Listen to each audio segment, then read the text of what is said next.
The concrete walls were poured in place, board form concrete. We got integral pigment inside of them just to warm them up instead of doing the standard gray concrete, which I feel like it gives it just a little more natural, a little more like rammed earth look to them. So it's got thermomass, and in Texas, you know, we don't get a lot of the cold days, but once it gets warm or it gets cold, it keeps those. So at night, they'll cool off, and then they stay cool through most of the next day.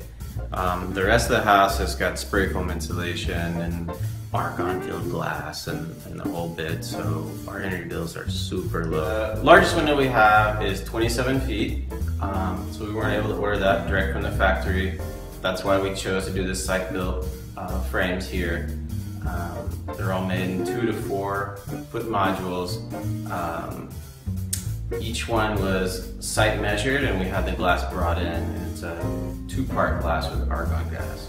So the exterior is mostly cedar with some accent walls of poured in place board form concrete. The cedar was twofold. One, I think it's just a nice warm material to soften up the clean modern lines. But two, the cedar lasts a long time. But bugs don't like it. We've got a special sealer we use to give it a lifetime seal. We don't ever have to go back and reseal it, and to accelerate the silvering kind of patina of the wood.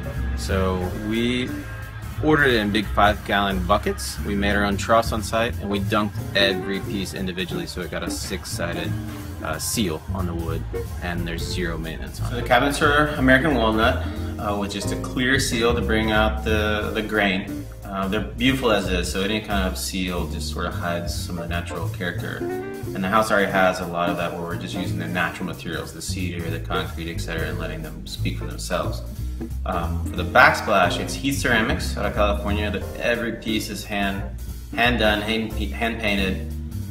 There's 8 different colors, and they come in these huge sheets, so you have to give them exact dimensions, and you put it together like a big puzzle piece. So it was actually a lot of fun to put. Since it's one of the first things you see when you walk in the home, it was important that we did something that we, 1, weren't going to get tired of, and 2, that was going to be a big impact on the home. So we have basically a simple palette with natural materials, and then we've splashed higher end finishes in just select locations to sort of stay on budget.